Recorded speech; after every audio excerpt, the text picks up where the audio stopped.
Hey guys, welcome to Saturday Q&A. And I'll tell you what, the question that I've got for us today comes from Steven, a great supporter of the channel. And Steven, this is an amazing question to answer. And there's a lot of facets to the answer, so I'm going to peel back the onion for us. But guys, I'll tell you what, I sure hope that you're already having an amazing weekend, because look, it just turned out to be absolutely fabulous today. Last couple of days it was so dreary and everything else. Wow.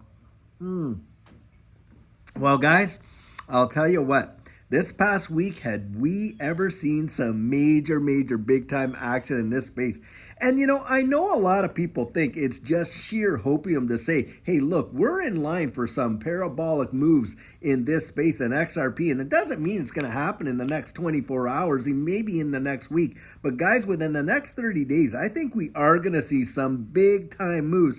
And listen, when I get out there and I report this stuff, I'm getting this information like off of a lot of these, articles that are coming out. And these TA guys, they're all singing the same song. They're all coming out. And that's a great level of confluence, because in this space, opinions, oh my goodness, there's like 1,000 different ways you can go. But right now, it seems like a lot of TA folks are out there, and they're all absolutely agreeing where we are in this space at this moment. So, hey, guys, I'll tell you what, I have got all of our chips in this space, to be sure. Judy and I, we are absolutely on board. We don't just talk the talk, we walk the walk. I kid you not. Anyhow, getting to Steven's question, excuse me. This question, Steven's coming out of Canada.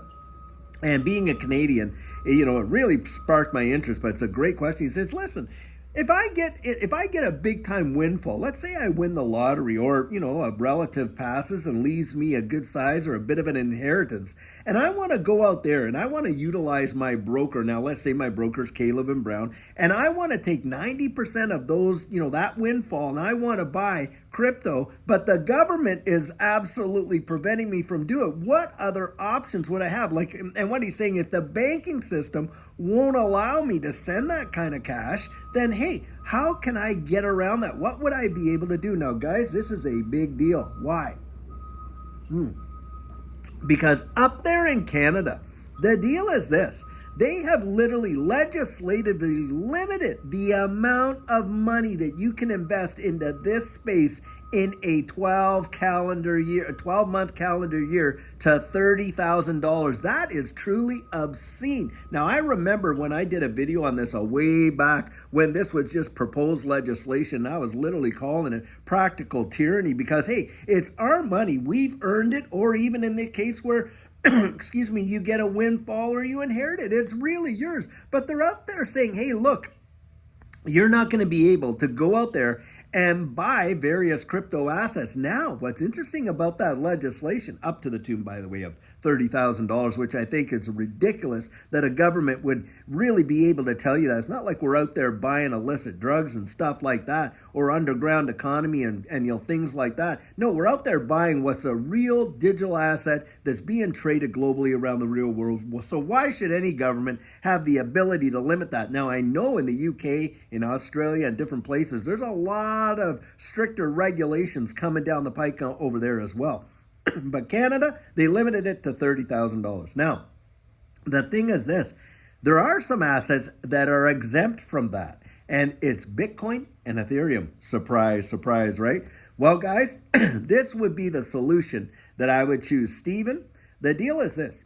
If the banking system was to put restrictions on the amount of currency that you could send out of the country over to your broker there, let's say Caleb and Brown in Australia and that type of thing, then the other avenue for you is to purchase Ethereum or Bitcoin within the country, which will allow you to purchase it above that $30,000, max cap that a lot of the Canadian exchanges are, kind of like trapped by in terms of other assets, but not with Bitcoin and Ethereum. I would buy Ethereum primarily with that windfall, and then I would transfer that Ethereum over to Caleb and Brown, and then I would trade the Ethereum for the assets that I was looking to purchase. Because I'll tell you what, guys, when we started in this space, look, we were buying it from a platform called Coinberry. Now, I call it a platform because back then, you could only buy it or sell it to Coinberry. It wasn't really an exchange. And then, we would also use another one called Shakespeare. And it wasn't until Newton came along, which is the one that the exchange in Canada that we really liked, and they started to load up on some big time assets on Newton. And I think Newton is still a fairly decent Canadian exchange.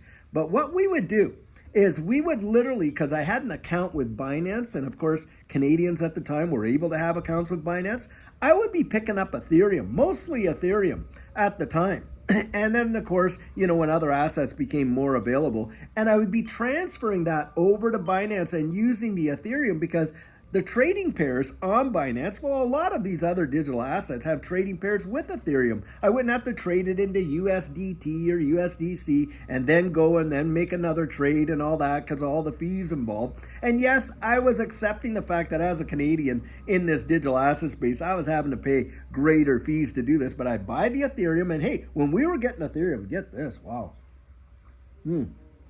Most of the Ethereum that we were buying was literally between that $180, $200 to $220 range in there. That's when we were buying the Ethereum because we were picking up a lot of assets and stuff. And as we know, Ethereum started to really take off. But needless to say, I would buy Ethereum, I move it over to Binance and utilize the trading pairs on Binance. Now, I did that initially until what was going on was with a lot of these exchanges, when really it would start taking off and there'd be a lot of flurry of activity, a lot of the exchanges started going down. And what would happen was a lot of people, wasn't that the exchanges were doing anything nefarious, but the exchanges themselves, a lot of people trying to sign on. And of course, it would get it to the point where the server couldn't take the volume and boom, the exchange went down. So that's when I clued into Caleb and Brown. Now, Caleb and Brown is a crypto broker, but like no other. They're like a traditional broker where you're assigned a broker you can talk to on the phone. Absolutely zero fees to open up an account. Zero fees to transfer your assets over there and have them custody it. Zero fees for everything. The only time you pay a fee is when you buy or sell, and it's the trading fee. Now, I do have a link in the description of almost every one of my videos, and just to be absolutely transparent, you use that link, they are going to give me a referral fee for you doing it, but you're also going to get a discount on their fees, and I think the discount is going to bring it down to like 3.5% for your trades. Now, when you're dealing with an agent, the minimum trade is $2,000. They do have an online portal though, and you can send your instructions to your broker on the online portal, and you can actually transfer your assets there as well, utilizing the online portal.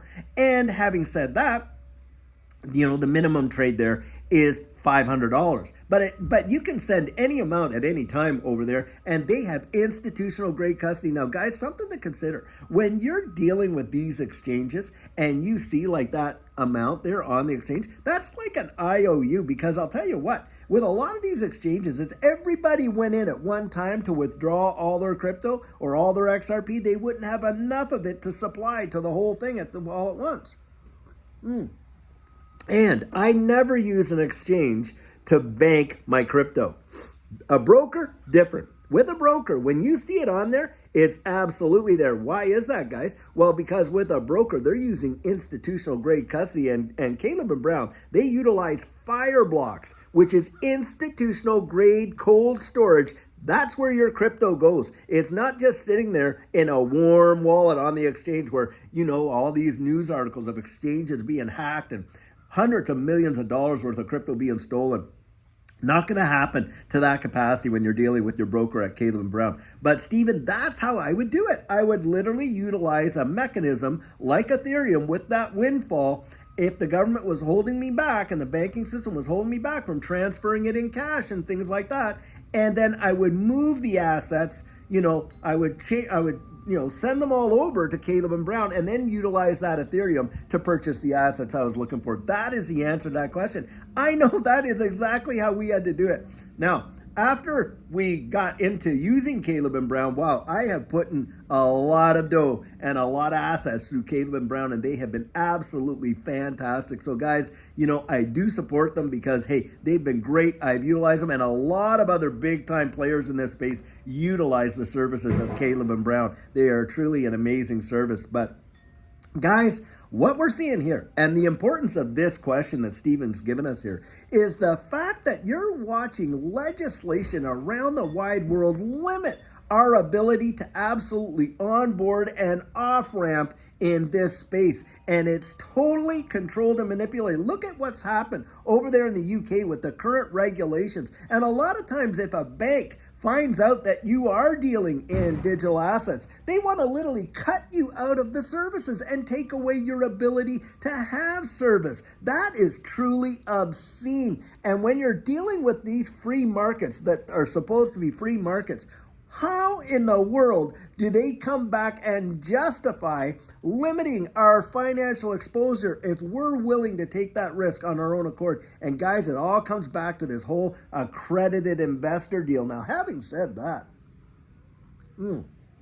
in the United States and around the world, they have this idea called accredited investor. And that's where they will allow you to take greater risk, get this, with your own money. Because as an accredited investor, they say, well, you have enough net worth, get this, guys, that, you have to have $1 million liquid, where it doesn't involve your principal residence, at least in the United States, or you have to be making, a few $100,000 of income over the course of the last couple of years. And it can be combined with your spouse or whatever.